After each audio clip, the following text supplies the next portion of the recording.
హల్లెలూయా. దేవుడి నామంలో కూడొచ్చిన మీ అందరికీ నా వందనాలు. ఈరోజు మనము ధ్యానం చేసుకోబోతున్నటువంటి వాక్యం యోబు గ్రంథము 42వ అధ్యాయము 10వ వచనం చదువుదామండి.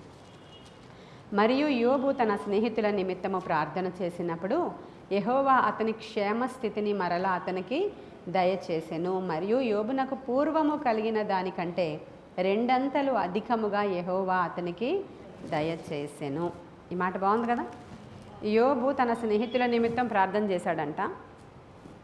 చేసినప్పుడు ఆయనకి ఏమైందంట, పూర్వపు స్థితి ఆయనకి మరలా వచ్చిందంట. అంత మాత్రమే కాదు కానీ పూర్వం ఎంత ఆస్తిపరుడో అంతకంటే రెండంతల ఆశీర్వాదం ఆయన జీవితంలోనికి వచ్చిందంట.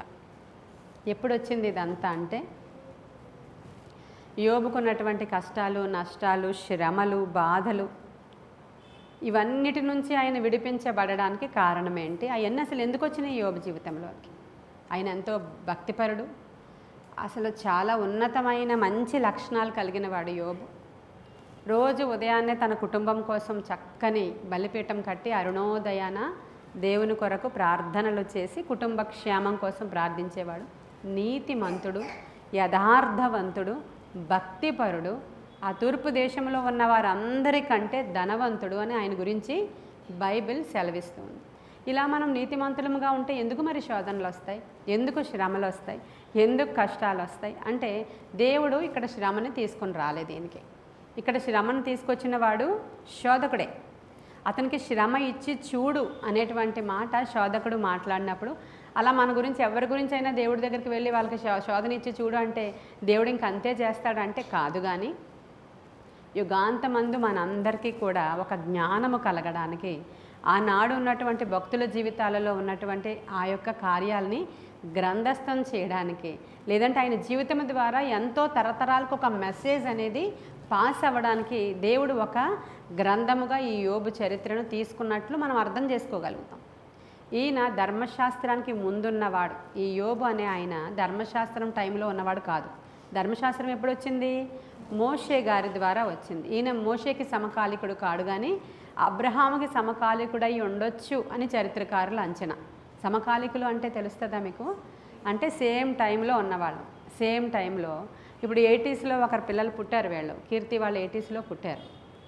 ఇదే టైంలో 80sలో ఈ స్వాతి కడపలో పుట్టింది. వీళ్ళు సమకాలికులు అన్నమాట. అంటే ఈ అమ్మాయి గురించి రాయాలి, ఒక స్వాతి గురించి రాయాలి అని అంటే, ఈ అమ్మాయి అక్కడ పుట్టింది, తర్వాత ఇక్కడికి వచ్చింది, ఇక్కడ చదివింది, ఇక్కడ వివాహం అయింది, తర్వాత ఇదిగో నిస్సీలో ఉంది, తర్వాత ఇలా అయింది, తర్వాత ఇలా అయిందని ఈ అమ్మాయి గురించి ఒక పుస్తకం అక్కడ రాశారు. వైజాగ్లో ఈ అమ్మాయి కీర్తి గురించి ఒక పుస్తకం రాశారు. ఇప్పుడు ఈ కీర్తి ఎప్పటి అమ్మాయి అంటే, ఇదిగో ఆ అమ్మాయి ఈ అమ్మాయి సమకాలికులు అని చెప్పచ్చు అన్నమాట. అలాగ సమకాలికులు, అలా అబ్రహాం గారి టైము, ఇస్సాకు, యాకోబుల్ టైం అన్నట్లుగా వాళ్ళు చెప్పారు. అంటే ఇంచుమించు ఆ టైమింగ్లో ఉన్నవాడు ఈ యోబు గారు.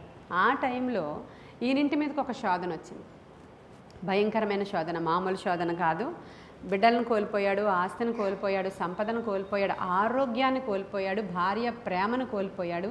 ఇక ఇంకా స్నేహితులందరూ వచ్చి ఇప్పుడు యోబు గారిని ఏమంటారంటే, నువ్వేదో తప్పు చేసావు, నీవేదో రహస్య పాపము చేసే ఉంటావు, బయటికి నీవు ఇలాగ అరుణోదయాన లేచి మీ బిడ్డల కోసం ప్రార్థించే నీతిమంతుడుగా అందరికీ కనబడుతున్నావు, కానీ ఏదో రహస్య పాపం ఏదో ఉండుంటుంది, దేవుడి దగ్గర నీవు సరి చేసుకో అంటున్నారంట. అపహాస్యం కూడా చేస్తున్నారంట. ఆ మాట చూద్దాం. 12 యోబు గ్రంథము 12:4 చూద్దాం. నా స్నేహితునికి అపహాస్యాస్పదముగా నుండవలసి వచ్చెను. ఆయన యోబు మాట్లాడుతూ ఏమంటున్నాడంటే, నా స్నేహితునికి నేను అపహాస్యాస్పదంగా ఉండాల్సి వచ్చింది. అంటే వాళ్ళ స్నేహితులు ఏం చేస్తున్నారు?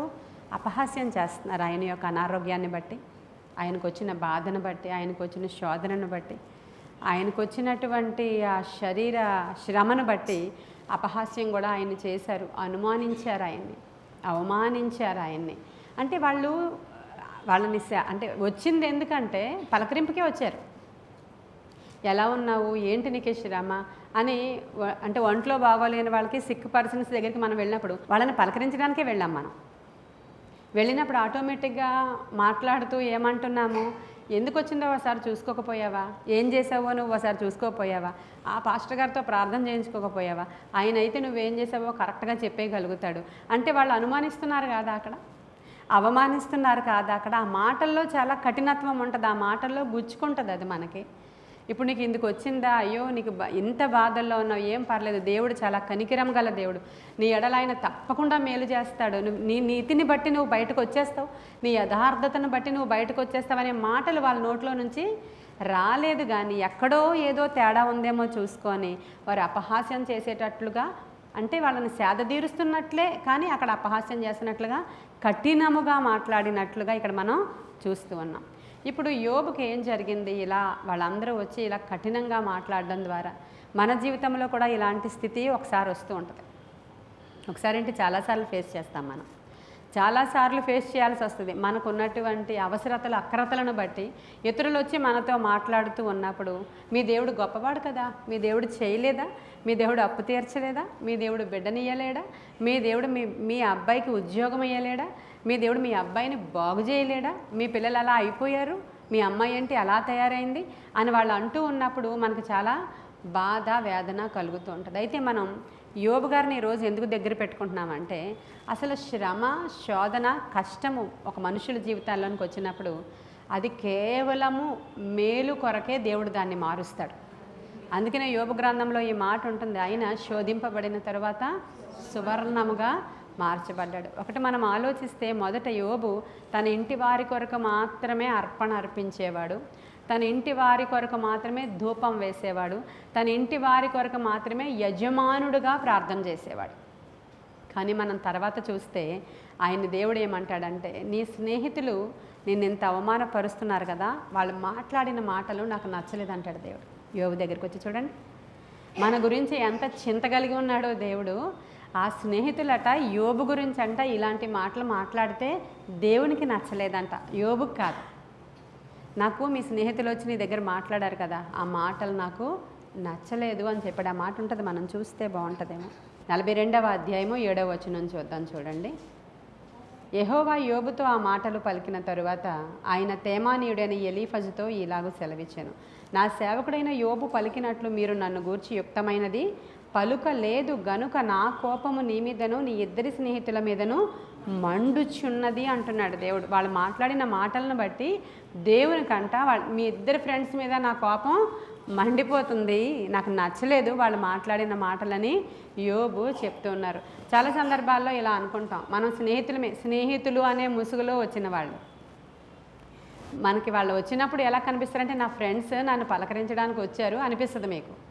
కానీ వాళ్ళు ఫ్రెండ్సే, కానీ ఆ ముసుగులో ఏమని మాట్లాడడానికి వచ్చారో, నిన్ను అవమానించడానికి, నిన్ను అపహాస్యం చేయడానికి, నీ తప్పును నీకే ఎత్తి చూపించి నిన్ను పొడవడానికి వాళ్ళు ప్రయత్నం చేస్తుంటారు. ఒక్కొక్కసారి అలాంటి ముసుగులో శోధకుడు నీ ఇంటికి వచ్చి నిన్ను విపరీతంగా బాధిస్తున్నాడు. కొన్ని సందర్భాల్లో నీ తల్లిదండ్రులనే ముసుగులోనే రావచ్చు. కొన్ని సందర్భాలలో నీ తల్లిదండ్రుల్లాగే వాళ్ళు ఆ ముసుగులోనే శోధకుడు వస్తాడు. వాడు నిన్నెంతో టార్చర్ పెడతా ఉంటాడు, నిన్నెంతో హింస పెడతా ఉంటాడు. కొన్ని సందర్భాల్లో నీ అక్క చెల్లెళ్ళలాగా వస్తాడు, నీ తోటి కోడల్లాగా వస్తాడు.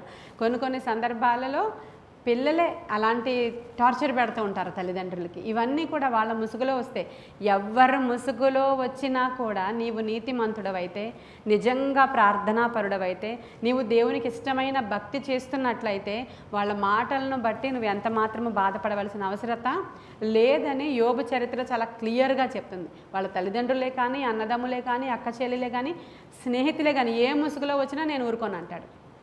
వాళ్ళు స్నేహితుల ముసుగులో వచ్చి అన్నప్పుడు వారిద్దరు మాట్లాడిన మాటలకి ఈయన మండిపడ్డాడంట. మరి మన మోషే గారి దగ్గరికి ఏ ముసుగులో వచ్చారు? అన్న అక్క ముసుగులో వచ్చారు, అవునా కదా? అందుకే నేను ముసుగు అనే మాట ఉపయోగిస్తున్నాను. వాళ్ళిద్దరు లోపలుండి మోషే ఇంత స్ట్రగుల్ అవుతున్నాడు, ఎంత మెంటల్ టెన్షన్తో ఉంటాడో మోషే తెలుసా మీకు? అన్ని లక్షల మందిని నడిపించడానికి ఒకడు ఇదంటే ఒకడు అదంటాడు, ఒకడు నాకు ఈ వ్యాజ్యం ఉందంటే నాకు ఆ వ్యాజ్యం ఉందంటాడు. ఆ టైంలోనే వాళ్ళకి వాటర్ లేవంటే ఆ టైంలో అమాలేకుడు వస్తున్నాడు అని యుద్ధానికని అక్కడ ఒకడు మాట్లాడతాడు. ఈ టైంలో వీళ్ళకి తిండి లేదు, అసలు ఏదో మన్నా కురిపిస్తున్నాడంటే నాకు మాంసం కావాలంటాడు ఒకడు.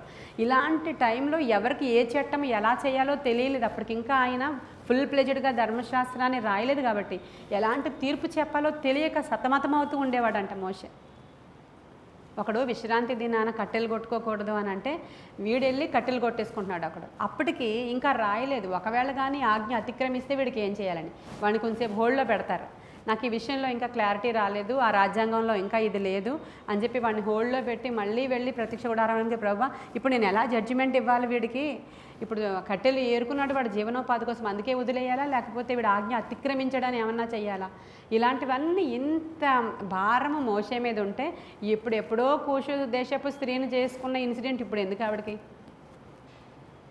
ఈ కూషు దేశపు స్త్రీని ఈ యొక్క మన ఎవరు ఆయన భార్య పేరు సిప్పోరాకి ముందే చేసుకున్నాడు ఆయన. సిప్పోరా కంటే ముందే ఆయన ఇంకా అక్కడికి వెళ్ళకముందే చేసుకున్నాడంట. అది ఒక రాణి ఆవిడ, కూషు దేశపు స్త్రీ. అదంతా ఏదో చరిత్ర మనకు బైబిల్లో లేనిది, అవుట్ సైడ్ది కాబట్టి మనం అంతలా చెప్పుకోవడానికి మరి మనం ఇక్కడ ఇంట్రెస్ట్గా అనిపించదు, మనం చెప్పడానికి కూడా వీలు కాదు అది. ఆ స్త్రీ గురించి ఈవిడికి ఎందుకు ఇప్పుడు?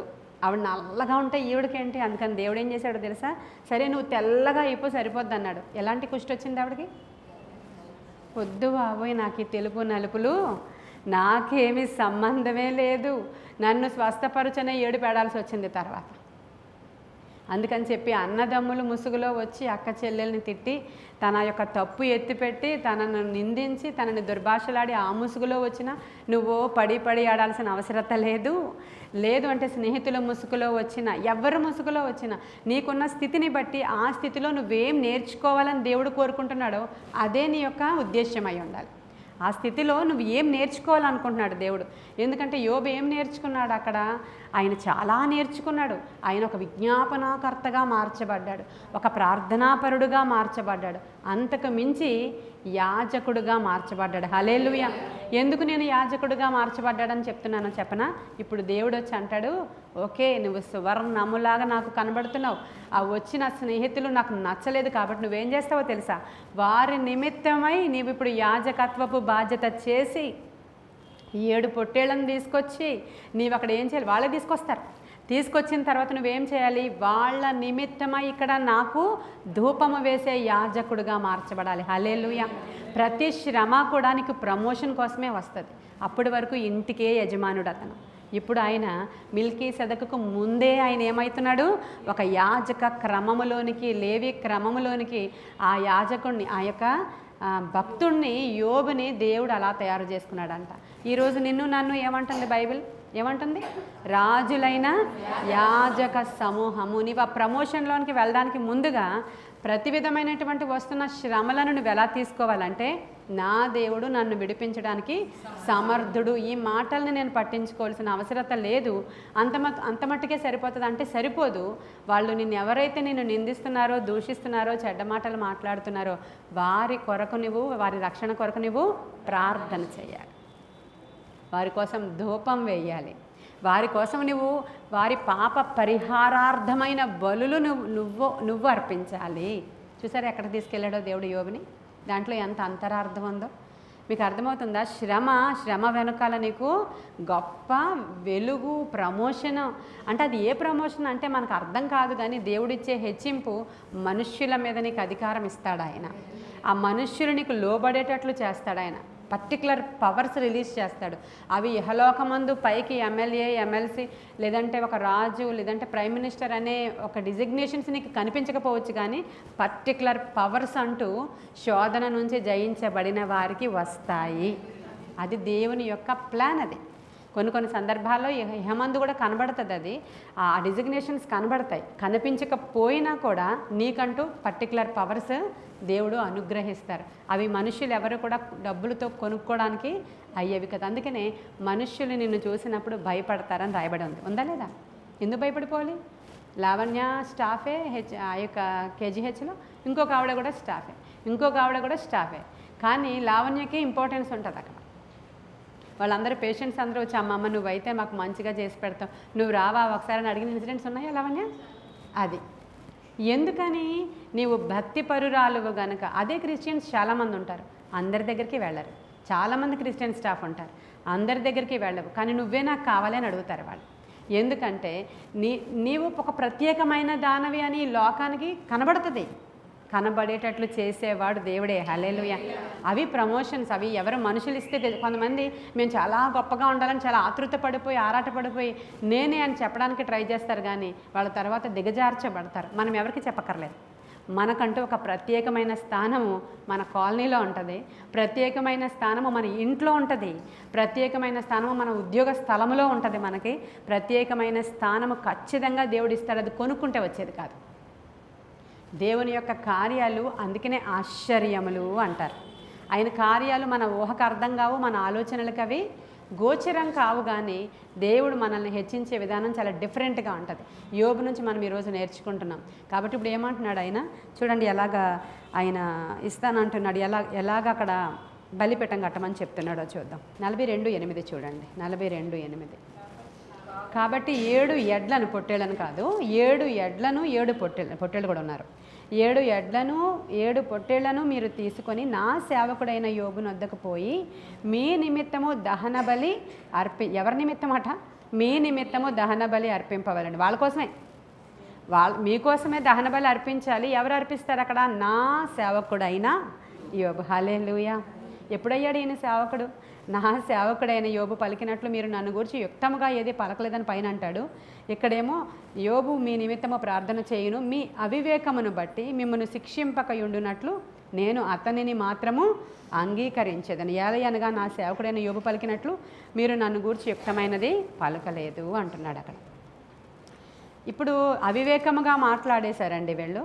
మీ అవివేకమును బట్టి మీకు శిక్ష రాకుండా ఉండాలంటే పర్టికులర్గా యోబే మీ గురించి ఏం చేయాలి? అక్కడ బలులు అర్పించాలి అని చెప్తున్నారు. మనం ఇది కూడా జ్ఞాపకం చేసుకోవాలి. ఇక్కడ చాలామంది, ఇప్పుడు మనలో కొంతమందికి బిడ్డలు కలగలేదు. ఇప్పుడు మీరు ఇంకొకరు వచ్చి మీ దగ్గరికి వచ్చి ప్రార్థన చేయమని నన్ను ఎలా అడుగుతారు? నాకే ఇక్కడ సమస్యలో ఉన్నాను కదా. ఇప్పుడు ఫర్ ఎగ్జాంపుల్ చిన్నారిని తీసుకుందాం. ఇప్పుడు నేను ప్రార్థన చేస్తాను తమ్ముడు, నేను ప్రార్థన చేస్తాను అన్నయ్య అంటే, ముందెళ్ళి నీ సంగతి నువ్వు అక్కడ చూసుకో, నాకు తర్వాత చెప్పావులే అంటుంటారు వాళ్ళు. ఎందుకని? నేను ఎందుకు వచ్చింది మందిరానికి? నాకు గర్భఫలము దీవెన కావాలి అని దేవునిలోనికి ఆ అమ్మాయి వచ్చింది. వచ్చిన తర్వాత దేవుని ప్రేమను రుచి చూసింది, దేవుని యొక్క పవర్ని రుచి చూసింది. నాకు బిడ్డలు కలిగినా కలగకపోయినా ఈయనే నా దేవుడని ఆవిడ డిసైడ్ అయింది. దేవుని మందిరంలో కొనసాగుతుంది. ఇప్పుడు తనకు తెలుసు దేవుడు ఎంత గొప్పవాడు, తనకు తెలుసు దేవుడు ఎంత శక్తిమంతుడు. అందుకని చెప్పి తమ్ముడికి చాలా కష్ట నష్టాలు వచ్చాయి వాళ్ళ ఇంట్లో, తన తమ్ముడికి. అప్పుడు తను అంది, ఈ దేవుడి దగ్గరికి రావచ్చు కదా, నువ్వు రక్షించబడాలి, దేవుని దగ్గరికి వస్తే దేవుడు తప్పక తీరుస్తాడంటే వాళ్ళు ఏమంటారంటే, ముందు నీ సంగతే అంటారు. అందుకని భయపడి, అమ్మో నన్ను ముందు నువ్వు చూసుకో అంటారు కాబట్టి నేను ఏ సువార్త చెప్పను, వాళ్ళు ఎటుపోతారో పోతారో అని ఈ అమ్మాయి అనుకోలేదు. కానీ లోకం ఇలాగే అనుకుంటుంది. మేమే బోళ్ళు శ్రమల్లో ఉన్నామండి. బయటికి వెళ్ళి పక్కింటి వాళ్ళకి ఒక మాట నా దేవుడి గురించి చెప్పాలంటే మాకు సిగ్గది. నేనేం చెప్పగలను? వాళ్ళు వినరు, నేను చెప్పలేనండి. ముందు నీ సంగతి చూసుకో అంటారు. ఇక్కడ ఇదే సిచ్యుయేషన్ యోబుకిచ్చి, ఇప్పుడు యోబు ఎలా బలి ఇవ్వాలో చెప్పాలా మీకు? యోబు శరీరం ఎలా ఉందో తెలుసా మీకు? ఎలా ఉంది? శరీరం అంతా కురుపులతో నిండి ఉంది. చిక్కి శల్యం అయిపోతే దూరం నుంచి ముక్కు మూసుకొని భార్య ఫుడ్ అక్కడ పెట్టి వెళ్ళిపోతుంది. ముక్కు మూసుకొని ఆవిడ ఎందుకు వచ్చిన బ్రతుకయ్యా, ఇంకా దేవుడు దేవుడు దేవుడు అంటావు, దూషించి చచ్చిపోవచ్చు కదా అని చెప్పి అక్కడ ఆహారం పెట్టి వెళ్ళిపోతున్నటువంటి ఆ శల్యమైపోయినటువంటి శరీరంతో ఆ యొక్క పుండ్లతో అంతా పోగొట్టుకుని పని వాళ్ళకు కూడా అపహాస్యాస్పదం అయిపోయారంట ఆయన. పనివాడు కూడా నాకు లోబడట్లేదు అంటే, ఇది వరకు ఒకవేళ ఈయన జీతం ఇచ్చేటువంటి యజమానుడే, కానీ ఆ పనివాడు ఈరోజు ఇటువైపు చూడట్లేదు కనీసం. అలా అయిపోయినటువంటి ఈయన ఆ స్థితిలో నుండే ప్రార్థన చేయాలంట. ఇక్కడ అదే స్థితిలో అంటే నీకు వెంటనే హీల్ చేసేస్తా, నువ్వు వెళ్ళిపోయి ఇప్పుడు యాజక వస్త్రాలు వేసుకుని నువ్వు ప్రార్థన చేయ అనలేదండి. ఎలా ఉన్నాడో అలాగే వెళ్ళి ఈయన ప్రార్థన చేస్తే వారికి విడుదల కలిగిందంట. అందుకని నీకున్న సమస్యని బట్టి నీవు దేవుని పని చేయడానికి వెనుకాడొద్దు. నీకున్నటువంటి కష్టము, నీ ఇంట్లో నీ బిడ్డలు నీకు లోబడట్లేదేమో, కానీ ఎదిరింటి ఆవిడ బిడ్డ కోసం నువ్వు ఏడ్చి ప్రార్థన చేస్తే ఆవిడ లోబడుతుంది. అక్కడ ఆ బిడ్డ బాగైపోతాడు. అక్కడ నీ బిడ్డ సంగతి తర్వాత దేవుడు చూస్తాడమ్మా, ఆయన చూస్తాడు, ఖచ్చితంగా చూస్తాడు. కాబట్టి నువ్వు ప్రార్థన చేసి, చిన్నారి అదే చేసింది. మా పాస్టర్ అమ్మగారు ప్రార్థన చేస్తారు, నీ రిక్వెస్ట్ ఇవ్వు, నీ మెడికల్ టెస్ట్లు ఇలా ఇవ్వు, అసలు నువ్వేంటి ఉన్నాయో నాకు చెప్పు, నీ ఆయిల్ బాటిల్ ఇవ్వు, నేను మా పాస్టర్ అమ్మగారి దగ్గరికి వెళ్ళి ప్రార్థన చేయించి నీకు తీసుకొస్తా చూడని ఛాలెంజ్ చేసింది అమ్మాయి. హల్లెలూయా. ఇది కదా నిస్సీ పవర్. ఇది నాకే లోపంగా ఉంది, నేనేం చెప్తానని తను అనుకోలేదు. కాబట్టి దేవుడు తనను పరీక్షిస్తున్నాడు. తను ఏం ప్రార్థన చేసి ఎవరు చేస్తే వాళ్ళు స్వస్థత అవుతుంది, తను ప్రార్థన చేసి ఏం చేస్తే అది విడుదలవుతుంది. అంతే. అక్కడ అదొక సిస్టమ్ బైబిల్లో ఉంది. అంతే. అబ్రహాం గారికి అప్పటికి పిల్లలు లేరు, కానీ ఆ రాజుగారి దగ్గరికి వెళ్ళి, రాజుగారి ఇంటి వాళ్ళందరికీ గొడ్డు వాళ్ళు ఎలా ఉన్నారంట, వాళ్ళ దగ్గరికి వెళ్ళి ఈయన ప్రార్థన చేస్తే వాళ్ళకి వాళ్ళ పనులు కూడా పిల్లలు పుట్టారంట. ఒకసారి ఆలోచన చేసుకోండి. మనం వెళుతున్నది, మనం నిజంగా నీవు భక్తి మార్గంలో వెళుతున్నావు, నీతిగా నువ్వు ఉన్నావు అంటే నీకు వచ్చిన శ్రమలను బట్టి నువ్వు భయపడాల్సిన అవసరత లేనే లేదు. ఆ శ్రమలలోనే నిన్ను సువర్ణంగా దేవుడు మార్చి ఖచ్చితమైన ప్రమోషన్, ఒక మంచి స్థానంలో నువ్వు తీసుకెళ్తాడు ఆయన. అదే మీరు రాజులైన యాజక సమూహం అంటే గొప్పదే, చాలా బాగుంది బిజినెస్, చాలా బాగుంది పేరు అనుకోవడానికి లేదు. నువ్వు యాజకత్వానికి వెళ్ళడానికి ముందుగా నువ్వు పరీక్షించబడతావు, నీవు కొలుములో కాల్చబడతావు. తరువాత సువర్ణంలాగా బయటకు వచ్చినప్పుడు ఆ యాజకత్వపు పవర్స్ నీ మీద ఖచ్చితంగా పనిచేస్తాయి. నీవు లేవీడివి అయిపోతావు, ఖచ్చితంగా నీ గోత్రం ప్రత్యేకించబడినది అయిపోతుంది, నీ ఇల్లు ప్రత్యేకంగా ఉంటుంది, నీ పిల్లలు ప్రత్యేకంగా ఉంటారు, అసలు నీ పవరే ప్రత్యేకంగా ఉంటుంది. అది నువ్వు తెచ్చుకుంటే వచ్చేది కాదు, దేవుడు ఇస్తే వచ్చేది. 2 కొరింథీయులకు రాసిన పత్రిక 1వ అధ్యాయం 4వ వచనంలో పౌలు ఏమంటున్నాడంటే, దేవుడు మిమ్మను ఏ ఆదరణతో ఆదరించుచున్నాడో, ఏ ఆదరణతో ఎట్టి శ్రమలలో ఉన్నవారినైనాను ఆదరించుటకు శక్తి గలవారం అగునట్లు ఆయన ఈ మా శ్రమ అంతటిలో మమ్మను ఆదరించుచున్నాడు. హల్లెలూయా. అంటే ఏ ఆదరణతో దేవుడు మనల్ని ఆదరిస్తున్నాడో, శ్రమలలో ఉన్న వారిని ఆదరించడానికి మనకేమవుతుందంట, శక్తి కలుగుతుందంట. ఇప్పుడు మనందరికీ ఒక సమస్య గుండా మనం వెళుతున్నప్పుడు కొంత ఆదరణ దేవుడి నుంచి. ఇప్పుడు మీకు ఈరోజు ఈ వాక్యం ఆదరణ వాక్యమే, వచ్చిందా లేదా? ఇప్పుడు మీరు ఇక్కడికి వచ్చి కూర్చున్నారు కాబట్టి మీరు ఆదరించబడ్డారు. అదే ఇక్కడికి రాలేనటువంటి భక్తిహీనులు అవ్వచ్చు, అన్యులు అవ్వచ్చు, నీ ఇంట్లో వాళ్ళు అవ్వచ్చు, లేకపోతే ఇంకొకరు అవ్వచ్చు, వాళ్ళకి ఆదరణ మాటలు లేవు. అప్పుడు నువ్వేం చేస్తావు? నిన్ను ఎలా దేవుడు ఆదరించాడో దానిని బట్టి నీవు వారికి ఆదరణగా, ఆ మాటలతో ఆదరణగా మార్చబడడానికి దేవుడట మనకి శక్తినిస్తున్నాడంట. అలా మనము మన శ్రమంతటిలో వాళ్ళని ఆదరించటకు శక్తి గలవారం అగ్గునట్లుగా దేవుడు మనల్ని ఆదరిస్తున్నాడని ఎవరు చెప్తున్నారు? పౌలు చెప్తున్నాడు. కాబట్టి మనం శ్రమల్లో వెళుతున్నాం, మనమే శ్రమల్లో వెళుతున్నాం. వాళ్ళకేమైనా ఆదరిస్తాం, వాళ్ళ దగ్గరికి వెళ్ళి ఏం ఓదార్పు మాటలు చెప్తాం, వాళ్ళకెళ్ళి 2 మాటలు ఏం చెప్పి, వాళ్ళకెళ్ళి ఒంట్లో బాగోకపోతే ఏం ఫ్రూట్స్ పట్టుకుని వెళతాం, మనకే ఇంట్లో ఇలా ఉంది ఏం అక్కర్లేదులే అని అనుకోకుండా మనల్ని దేవుడు మంచిగా ఆదరిస్తున్నాడు. ఈ ఆదరణతో మనం మంచి ఫ్రెష్ అయిపోయి ఇక్కడ నుంచి వెళ్ళిపోతున్నాం. వాళ్ళకి ఆదరణ మాటలు లేవు కాబట్టి నీ అన్నింటికి, నీ తమ్ముడింటికి, నీ చెల్లింటికి, నువ్వు పక్కింటికి, వెనకింటికి, వాళ్ళకి నువ్వు వెళ్ళి ఈ ఆదరణని పంచడానికి శక్తి దేవుడు మనకి అనుగ్రహిస్తాడంట. హల్లెలూయా. యేసుక్రీస్తు ప్రభువారు ఇదే మాట అంటారు, గోధుమ గింజ భూమిలో పడి చావకపోతే దాని ఫలం ఎలా వస్తుందండి? కాబట్టి మనము అలా వెళుతున్నప్పుడు ఆ గింజల్లాగా మనం మంచిగా ఫలించాలంటే ఖచ్చితంగా కొన్ని విషయాలలో మనము ఆ విధముగా ఉండవలసిన వారమై ఉన్నాం. అలా ఉన్నప్పుడు మనకు దేవుడు కొంత ఆదరణ ఇస్తాడు.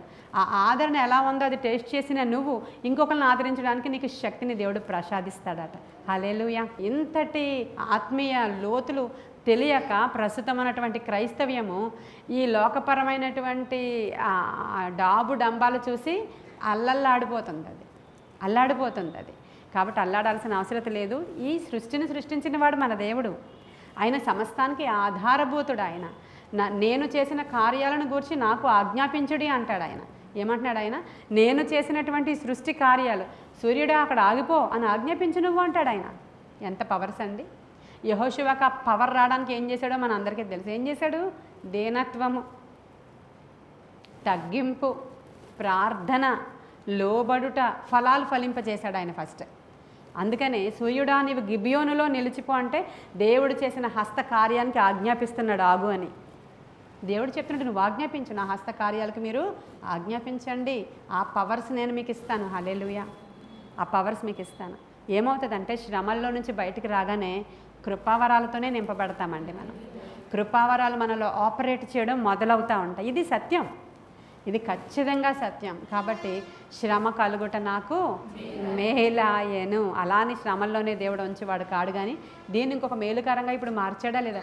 యోబుని ఈ రోజు వరకు మనం ధ్యానం చేయడానికి ఎంత కృప అండి. ఈ రోజు వరకు యోబుని గురించి ధ్యానం చేస్తున్నాం. ఇప్పుడు ఆయన యాజకుడు అయిపోయాడు, లేవీడు అయిపోయాడు. ఇప్పుడు ఆయన వచ్చి ఇక్కడ యాజకత్వం ఏ పోస్ట్ నుంచి ఏ పోస్ట్కి వచ్చాడంటే జస్ట్ కుటుంబానికి మాత్రమే యజమానుడిగా చేసేటువంటి ఆయన ఇప్పుడు యాజకత్వపు బాధ్యతలు అప్పగించబడి దేవునికి చాలా విలువైన వాడిగా ఆయన మార్చబడిపోయాడు. యోబు నుంచి ఎంతైనా నేర్చుకోవచ్చండి, ఎంతైనా నేర్చుకోవచ్చు. ఆయన ఆయన బ్లెస్సింగ్ ఎలాంటిదంటే ఇప్పుడు ఆయన ఎప్పుడైతే స్నేహితుల కొరకు అతను ప్రార్థన చేశాడో ఫస్ట్ మనం చదివాం, అతని క్షేమ స్థితిని దేవుడు మరలా అతనికి దయచేసాను. హల్లెలూయా. మరలా 10 మంది సంతానాన్ని దేవుడు ఆయనకి అంటే డబల్ ఇచ్చాను అంటున్నాడు. అక్కడ 2 అంతల ఆశీర్వాదాన్ని ఇచ్చాడంట. 42లోనే కదా చదివాం మనం, 10లోనే 42:10. యోబు తన స్నేహితుల నిమిత్తం ప్రార్థన చేసినప్పుడు యెహోవా అతని క్షేమస్థితిని మరలా అతనికి దయచేసెను, మరియు యోబునకు పూర్వము కలిగిన దానికంటే డబల్ అధికముగా యెహోవా అతనికి దయచేసెను. హల్లెలూయా. ఎందుకని డబల్ అంటే అన్ని విషయాల్లో ఇంకా ఇన్ని ఒంటెలు ఉంటాయి, ఇప్పుడు దానికి డబల్ చేసుకోవాలా, ఇన్ని ఎద్దులు ఉంటే దానికి డబల్ చేసుకోవాలి, ఇన్ని గొర్రెలు ఉంటే దానికి డబల్ చేసుకోవాలా. పిల్లలు ఇప్పుడు 10 మంది మళ్ళీ పుట్టారు, మళ్ళీ డబల్ చేసుకోవాలి. ఎందుకని? పరలోకంలో 10 మంది ఉన్నారు కదా. ఎక్కడికి వెళ్ళారు వాళ్ళు? పరలోకంలో దేవుడి దగ్గర ఉన్నారు 10 మంది సంతానం, అది కూడా డబలే. అప్పుడు ఆయుష్కాలాన్ని కూడా డబల్ చేశాడు. 140 years బ్రతికాడు ఆయన. హల్లెలూయా. ఈరోజు మనలో చాలామంది వయసు అయితే అయిపోతుంది, కార్యాలు అయితే చూడలేకపోతున్నాం. తర్వాత మళ్ళీ వయసు వస్తుందా తిరిగి? కార్యాలు మా పిల్లలు పెద్దోళ్ళు అయిపోతున్నారు. ఎప్పుడో దేవుడు వాగ్దానం ఇచ్చాడు, ఏం అనుభవించానని నేను, నా యవ్వన కాలం అంతా ఇలాగే గడిచిపోయింది, నా కాలం అంతా ఇలా అయిపోయింది, ఏంటో ఏంటో అనుకుంటున్నటువంటి వారితో మాట్లాడతాడు. ఉద్యోగం ఇంకా రాలేదు, నా వయసు అయిపోయింది. అలా ఎంతమందికి చేశాడు ఇక్కడ అలాంటి అద్భుతాలు. ఒకరోజు ఉషా వచ్చి తన సాక్ష్యం చెప్తుంది, నేను ఎగ్జామ్ రాస్తున్నప్పుడు ఇలా టైంని దేవుడు నాకు మేనేజ్ చేసి వెనక్కి తిప్పాడు టైం అంతే అని చెప్పింది ఆ అమ్మాయి. అవునా, అయితే నా ఏజ్ని బట్టి కూడా నాకు జాబ్ను ఖచ్చితంగా ఇస్తాడని ఒక అమ్మాయి నమ్మింది కదా, జ్యోత్స్న తన పేరు. ఆ అమ్మాయి సాక్ష్యాన్ని బట్టి ఈ అమ్మాయికి అది ప్రవచనం అయిపోయింది. నా ఏజ్ అయిపోయింది, ఇంకా నాకు ఏం జాబ్ ఆపర్చునిటీస్ నన్ను తీరు, నా ఏజ్ వాళ్ళందరూ గవర్నమెంట్ పోస్టులో సెటిల్ అయిపోయారు అనుకుంది, వాళ్ళందరూ నర్సెస్ కింద సెట్ అయ్యారు.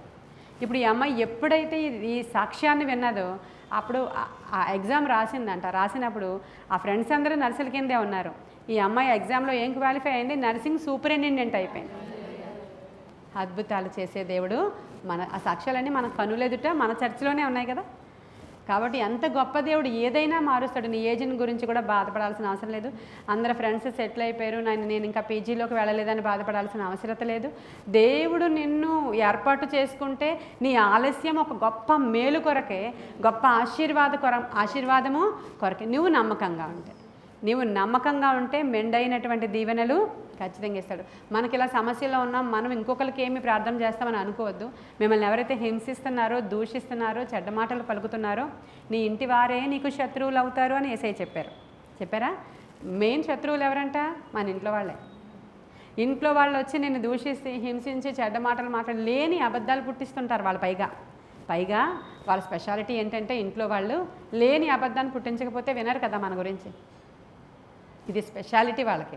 మన గురించి లేని అబద్ధాన్ని ఫస్ట్ పుట్టిస్తూ ఉంటారు, ఆ తర్వాత ఉన్న బలహీనతల గురించి మాట్లాడుతూ ఉంటారు, ఇంకా మన పేరు చెడ్డడానికి చాలా ప్రయత్నం చేస్తూ ఉంటారు. అప్పుడు దేవుడు ఏం చెప్తున్నాడంటే, వాళ్ళు మాట్లాడిన మాటలు నాకు అస్సలు నచ్చట్లేదు, కానీ వాళ్ళ గురించి ప్రార్థన చేయి. ఇది చూడండి ఒకసారి ఎలా ఉంది. వాళ్ళు మాట్లాడిన మాటలు నాకు నచ్చలేదు, అంటే మన పేరు పెట్టుకుంది, నాకు నచ్చలేదు, నువ్వు వాళ్ళ గురించి ప్రార్థన చేస్తే, అలాగే ప్రభువా, ఏమని చేయను ప్రభువా, నన్ను ఎంతగాని అంటారు వాళ్ళు, నువ్వేదో చూడాలి, సంగతి తేల్చాలి, లేకపోతే అవ్వదు అని మనం ప్రార్థన చేస్తాం. లేదు, వారి గురించి నీవు ప్రార్థన చేయి, బలులు అర్పించు, వారి పేరు మీద నువ్వు ప్రార్థన చేయి, వారిని నువ్వు క్షమించు, నీ శత్రువుల గురించి నువ్వు ప్రేమించు, నువ్వు వాళ్ళ గురించి ప్రార్థన చేయి. ఎందుకని? బ్లెస్సింగ్ నీకు రావడానికి. హల్లెలూయా. ఎంత గొప్ప దేవుడు కదా. తర్వాత వాళ్ళని చూసుకుంటాడు ఆయన. యోబు స్నేహితుల దగ్గరికి వెళ్ళి మొహం మీదే తిట్టాడు దేవుడు, మీరు చేసింది నాకు నచ్చలేదని చెప్పి. కాబట్టి మన ఇంటి వారే శత్రువులు అయిపోయినా, ఎవరి శత్రువులు అయిపోయినా, మనం వాళ్ళకంటే తక్కువ వాళ్ళలాగే ప్రస్తుతం ఉన్నాము, నో ప్రాబ్లం. అలా ఉంటేనే కదా వాళ్ళు వచ్చి ఇలా మాట్లాడతారు, లేకపోతే మనకు భజన చేస్తారు కదా. కాబట్టి ఆ సమయంలో, దిగజారిపోయిన సమయంలో కూడా నిన్ను నిజంగా ఎక్కువ ఎవరు గాయపరుస్తున్నారో వాళ్ళ కోసం నువ్వు ప్రార్థన మొదలుపెట్టు. నిన్ను నిందిస్తున్న వారి కోసం ప్రార్థన మొదలుపెట్టు, క్షమించు వాళ్ళని. మరి వారికి ఏమి కొదువు ఉందో వాళ్ళ కోసం, వాళ్ళ కొదువులు తీర్చబడడానికి నువ్వు ప్రార్థన చేయి, నువ్వు అర్పణ అర్పించు. వాళ్ళను గూర్చి దైవిక ప్రేమ నాలో రావాలని, ఆ ఆత్మ ఫలాల కోసం ఫస్ట్ ప్రార్థన చేసుకోవాలి. మనం నటించమంటే మన తర్వాతే, మనం ప్రార్థన చేసేస్తాం అలా, కానీ లోపల ఆ క్షమాపణ ఉండదు. నేను ఇదిగో వాళ్ళని దీవిస్తున్నాను, ఇదిగో నేను వాళ్ళ పిల్లలు బాగా, మా పిల్లల కంటే బాగుండాలని ఆశీర్వదిస్తున్నాను అనగలమా నోటితో? మా పిల్లల కంటే వాళ్ళ పిల్లలు చాలా బాగుండాలని ఆశీర్వదిస్తున్నాను ప్రభా, నో అనలేమని మనం. అనగలమా మోనిక? అనలేం కదా. ముందు మన పిల్లలు బాగున్న తరువాత కదా, దేవుని బిడ్డలం కదా మేము సెటిల్ అయ్యాక కదా వాళ్ళు సెటిల్ అవ్వాలి అని అడుగుతాం మనం. నువ్వేంటి రివర్స్లో చేస్తున్నావు అని అడుగుతాం దేవుడిని. ఆయన అంతా అలాగే చేస్తాడు. కానీ అల్టిమేట్గా ఫైనల్గా వచ్చేసరికల్లా అది వేరే లెవెల్లో ఉంటుంది. హల్లెలూయా. నువ్వు ఆయన కొరకు కనిపెట్టుకుని ఉండు అన్నాడు ఆయన. ఆ కనిపెట్టుకుని ఉండడమే చాలా గొప్ప కష్టం క్రైస్తవులకి. కొన్ని సంవత్సరాలు గతించిపోతాయి, కానీ మనం ఫ్లాష్ బ్యాక్ చదివితే కొంతమంది చరిత్రలో ఎంత బాగుంది కదా అంటది కీర్తి. మంది వెళుతూ ఉన్నప్పుడు ఈ జర్నీ చూస్తే అబ్బాయి అంత టఫ్ కదా అంటది అనమాట. అంటే మనం అదంతా అయిపోయిన తర్వాత పుస్తకంలో చదివేస్తుంటే చాలా బాగుంటుంది. భలే ఉంది కదా యోసేఫ్ స్టోరీ, మా అబ్బాయికి జోసెఫ్ అని పెట్టుకుంటాను బాబు అని పెట్టుకుంది. ఇప్పుడు వెళుతున్నాం ఈ జర్నీలో, అమ్మో ఎంత టఫ్ కదా, పాస్టమ్మ గారు అనుభవిస్తున్నారు, చాలా బాగాలేదు అనుకుంటారు. జస్ట్ నిజంగానే మనకు అలా అనిపిస్తుంది. కానీ అందుకనే పేషెన్స్, ఆ నిరీక్షణ, కొంత టైము నువ్వు గడుపు, ప్రార్థనలో గడుపు, అసలు ఉన్నవన్నీ విరగొట్టుకుంటూ ఉండు, బంధకాలు తగ్గొట్టుకుంటూ ఉండు, దేవునితో కనెక్ట్ అయ్యి ఉండు, ప్రతి వేకున ప్రార్థన చేయండి. మీ సారూప్యమే మారిపోతుంది కంప్లీట్గా. ఆయన చాలా చీకటి ఉండగానే కొండెక్కి వెళ్ళేవారంట. ఆయన కిందకి దిగొస్తుంటే ఆ పవర్ ఎలా ప్రవహించేది. ఇప్పుడు మనం అలా అని చెప్పి పెద్ద పవర్ కోసం కాదు, మనల్ని మనము దేవుని సారూప్యంలోనికి మార్చుకొని మన గృహాలు కట్టు తరతరాలకి మనం దీవెనగాను, మన బిడ్డలకు ఆశీర్వాదకరంగాను ఉండేటువంటి తల్లుల్లాగా కుటుంబాలుగా మనది ఉండాలని దేవుడు ఆశపడుతున్నాడు. ఈ కొన్ని మాటలు దేవుడు మన వెనుకిడిలో దీవించునుగాక. ఆమేన్. ప్రార్థన చేసుకుందాం. ఆయన రెట్టింపు ఘనత ఆయన ఇచ్చినట్లుగా మనకి కూడా ఇవ్వాలని ఆశపడుతున్నాడు. రెట్టింపు ఘనత కోసం మనం ఇష్టపడతాం. ఈ 10వ నెల మనకి దేవుడు విడుదల ఇచ్చేశారు. ఆల్మోస్ట్ మనమందరం కూడా పొందుకున్నాము. ఇంకా దేవుని యొక్క నడిపింపులో ముందుకు వెళుతూ ఉన్నాము. కాబట్టి దేవా, నీ కృపే మాకు చాలయ్యా. అలానే మేము ఎప్పుడూ ఒకేలా ఉండిపోవడానికి నువ్వు అలౌ చేయవు. ప్రతి భక్తుని జీవితం మీరు చూడండి, వాళ్ళు ఒకేలా ఉండిపోలేదండి. దానియేలు ఆ బబులోనులో ఉన్న బానిసలాగా ఉండిపోలేదు.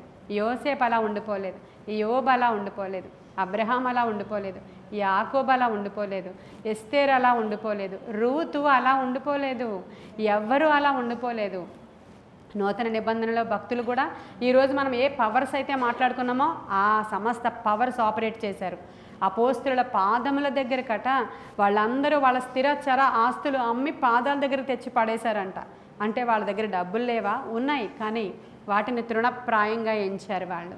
అవి కేవలం సేవ కొరకు అన్నట్లు వాడారు వాళ్ళు. కాబట్టి వాళ్ళ దగ్గర లేనిదంటూ ఏమీ లేదు. మా దగ్గర ఏమీ లేకపోయినా యేసు నామంలోని ఆపరేట్ చేసినప్పుడు గొప్ప గొప్ప అద్భుతాలు జరిగాయి. కాబట్టి మనల్ని ఇహ సంబంధమైన యాజకత్వంతో, పర సంబంధమైనటువంటి దీవెనలతోనూ, ఇహ సంబంధమైన దీవెనలతోనూ నింపాలని ఆశపడుతున్నాడు ఆయన. అందుకే పేతురు రాసిన పత్రికలో ఈ మాట ఉంది, మీరు రాజులైన యాజక సమూహము. కాబట్టి ఆ యాజకత్వంలోనికి ఆ మాట నీలో ఫలించాలి అంటే నువ్వు వెళుతున్నటువంటి ఆ మార్గము మంచిగా దేవుని శక్తితో నువ్వు మలుచుకుంటే గొప్పగా సువర్ణంగా బయటకు వస్తావు. ఇట్టి కృపా దేవుడు మనకి ఇవ్వాలని, గొప్ప కార్యాలు, ఆశ్చర్య కార్యాలు బహు ఆశ్చర్యంగా జరిగించే గొప్ప దేవుని పాదాల చెంత మనం అందరం కూడా కొన్ని ఒప్పుకోళ్ళు చేసుకుందాం. వినుచున్న వారందరినీ కూడా దీవించి ఆశీర్వదించండి ప్రభువా. నీ కృప వారి మీద విస్తరింపచేసి శోధనలో వాళ్ళకు జయము దయచేయండి. శోధన కాలంలో నిరీక్షణకు ఆధారమగు భక్తి చేయడానికి సహాయం చేయండి. ఆ శోధనలో జయము దయచేయండి. ఆ శోధనలో ఉండగా వారికి బలము దయచేయండి. అతి శీఘ్రముగా శోధనల నుంచి ఆ బిడ్డలు బయటికి వచ్చుదురుగాక. దుష్టుడి యొక్క పన్నాగాలు విరగ్గొట్టబడిన గాక. ఆత్మశక్తితో కార్యాలు జరుగునుగాక. ప్రతి బంధకాలు యేసు నామములో విరగ్గొట్టబడునుగాక. నీ కృపగల హస్తానికి వినుచున్న వారందరినీ అప్పగించుకుంటూ యేసయ్య శ్రేష్ఠ నామంలో అడుగుచున్నాము తండ్రి. God bless you.